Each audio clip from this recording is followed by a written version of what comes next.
عقدت أصول الفقه حتى أصيب كثير من طلبة العلم بالعقد النفسية بمجرد ذكر إيش؟ مادة أصول الفقه، مع أنه من أسهل الفنون على الإطلاق إذا دخل عليه من بابه.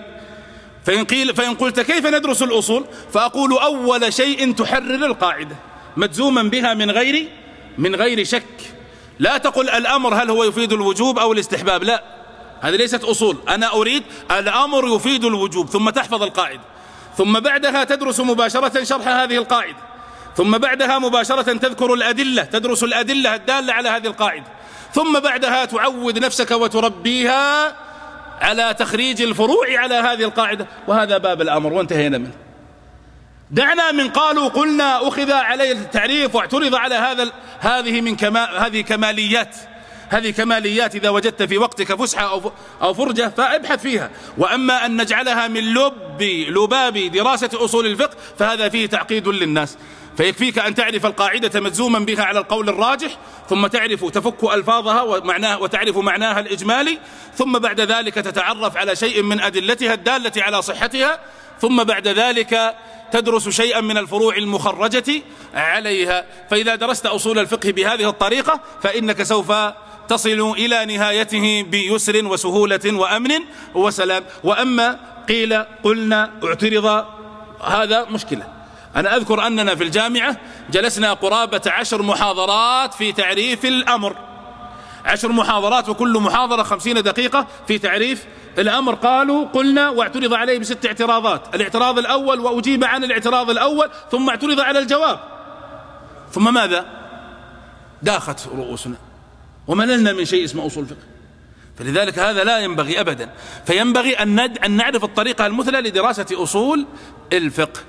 ولذلك أنا يعجبني الحنفية في مسألة التأصيل، مع أن تأصيل الجمهور أقوى، ولكن تأصيل الحنفية أقرب للفهم، لأن الحنفية لا يهتمون بتفاصيل خلاف العلماء في القاعدة، وإنما يهتمون بتفريعات الفقهاء على القاعدة. وأما الجمهور فإنهم يهتمون بماذا قيل في هذه القاعدة، ثم ربما بعضهم يحن على الطلبة ويخرج فرعا أو فرعين، وبعضهم ينتقل إلى المبحث الأصولي الآخر ثم يجعلك عائما هائما لا تدري ماذا أخذت في المبحث الذي قبله.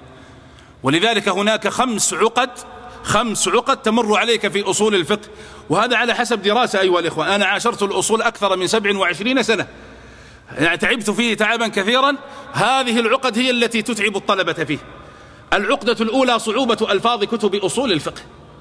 في ألفاظهم شيء من الصعوبة، لا بد أن تفك، لا بد أن تحل، لا بد أن تنسف هذه الألفاظ الفلسفية المنطقية الكلامية التي لا تخدم عقلا ولا يفهمها قلب. ألفاظ معقدة لا بد أن نبعدها ونستبدلها بالألفاظ الطيبة اليسيرة.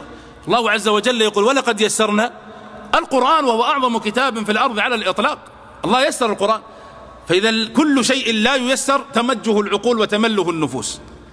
فإن قلت من أين أتت هذه الألفاظ المعقدة؟ نقول لأن أساطين الأصوليين المتأخرين بعد الشافعي كلهم من أهل البدع، يعني أغلبهم من أهل البدع، والذين درسوا على موائد الفلاسفة مثل الرازي ومثل الغزالي ومثل أبي المعالي الجويني ومثل الآمدي في الإحكام ومثل البزدوي ومثل غيرهم من الأصوليين. هؤلاء درسوا على موائد الفلاسفة فصارت عباراتهم عبارات منطقية فلسفية.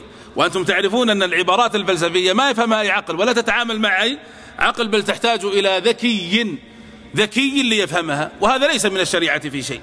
فإذا نحتاج إلى كتاب أصولي يفل لنا هذه الألفاظ ويخرجها بطريقة يفهمها ولو ليس من أهل الاختصاص. الصعوبة الثانية قلة